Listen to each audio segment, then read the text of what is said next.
Welcome again, Noun Phrases, in our fifth meeting. Ingés Profesional 2, Marco Meza. Nouns are quite important parts of any sentence. Affirmative, negative, interrogative, okay? The naming words are attached to nouns because they can name people, places, and things. Girl is a noun, but what girl? Any girl? We need to specify. We have a sporty girl. This is a noun phrase. That is a group of words that will describe more carefully what's happening. The noun is the main word, in this case girl, but the determiner, the modifier is the sporty.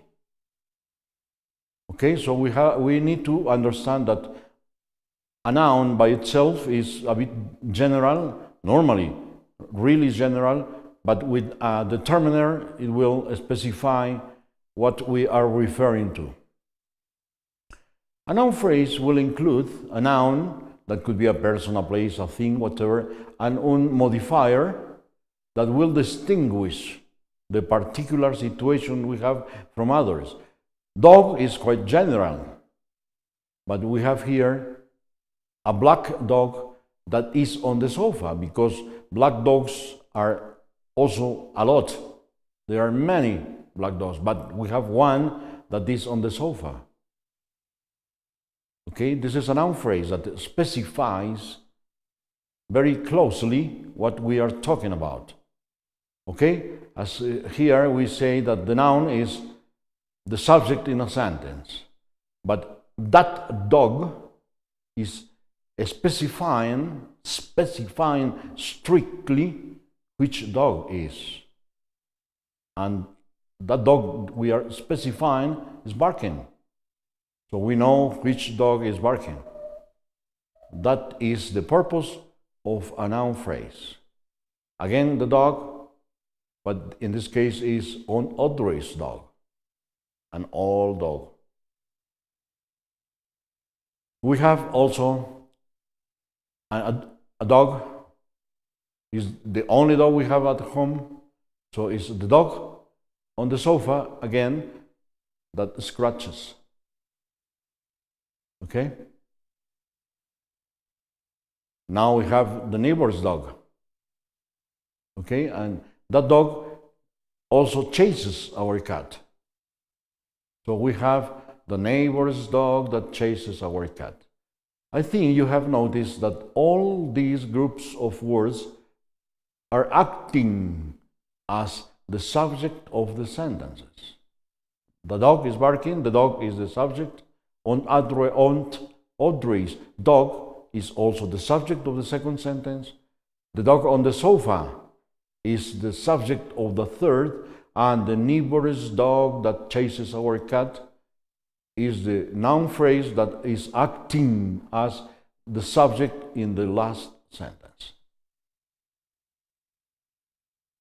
We have another example.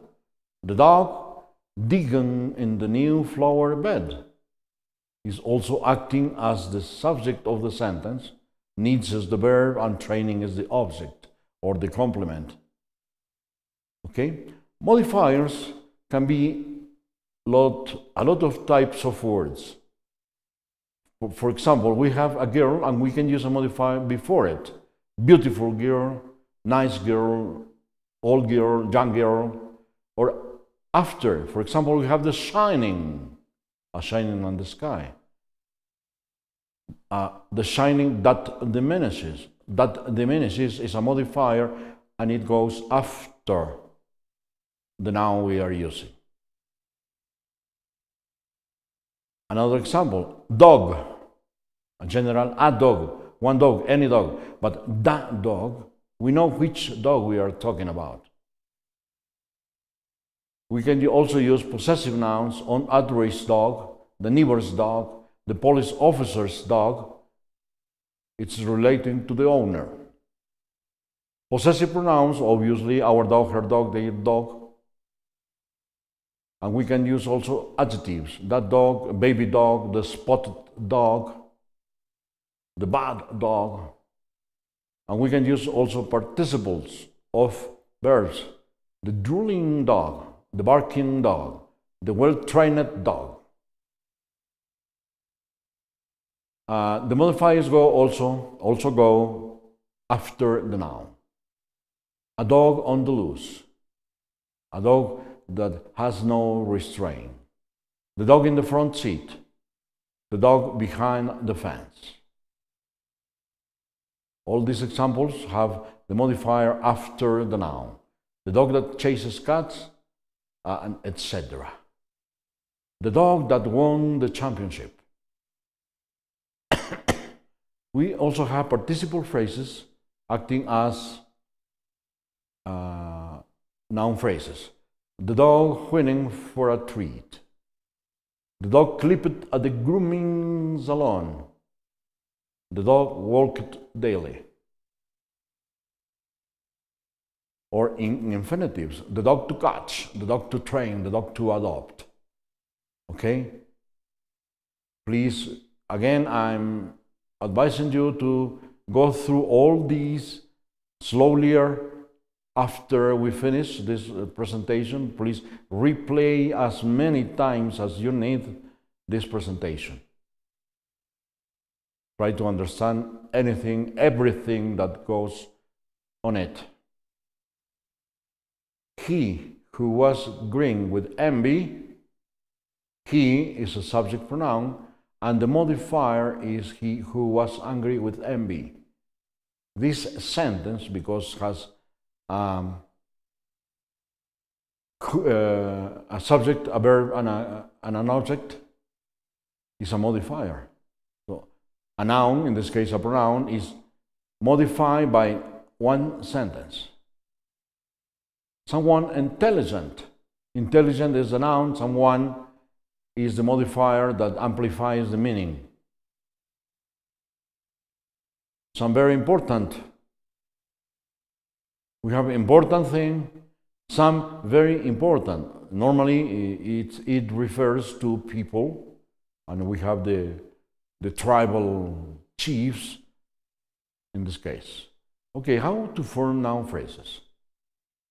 Okay, normally the adjectives expand the meaning of the noun. Okay, and they can create different effects. For example, the house. The house was bright and airy. The house was dark and gloomy. Okay? The tall, sporty girl. We have a noun, girl. We have also a determiner, an adjective. We have two adjectives that are modifying, that are determining the meaning of the noun. Okay? We can call this an expanded noun phrase because we have two adjectives, in this case, linked by a comma. Okay? We can have simple noun phrases, one, but an expanded is normally composed of two, linked by a comma or a particle. Okay? We have the tall, sporty girl. Do you remember? It was a sporty girl. Now it's a tall and sporty girl. Okay? We have some examples. A noun phrase, a cow. A noun phrase, an expanded noun phrase by an adjective or two, an inquisitive cow. We have hamburger. A simple noun phrase will be many hamburgers and many delicious hamburgers is the expanded noun phrase. We have another example with an owl, okay, and a mysterious owl. Okay, let's check if you really know. Okay, you are a nuisance. Okay, quite a nuisance is the noun phrase that gives us the complete meaning we are looking for? The answer is quite. So we can use quite or rather before an article plus a singular countable noun. Okay? Another example is the film was rather a success, or rather success. Actually, the correct answer is the option A. Okay, it's moved. Okay, and we can use rather before an article plus a singular countable noun. Please go through all these slowly to your own pace and replay as many times as you need. I hope you can notice that after each exercise, we have an idea that helps us to find the answer. Okay? Not all the exercises will have this, but the most. Okay? We have more exercises. And I repeat, please go through this to your own pace. Again, replay it again and again and again if you need to. Okay, as I mentioned, we have some hints after some exercises. I'm going very fast through these so we can replay it as many times as necessary. Repeat, you have a hint below each exercise. Okay? Remember that a noun phrase is quite important, and we will use articles and many other types of words. Okay? And you have the answer key. Please, it's not important to have the correct answer, as I told you before. What is important is to know, to learn how to get the correct answer. Okay? Thank you again, and see you next time.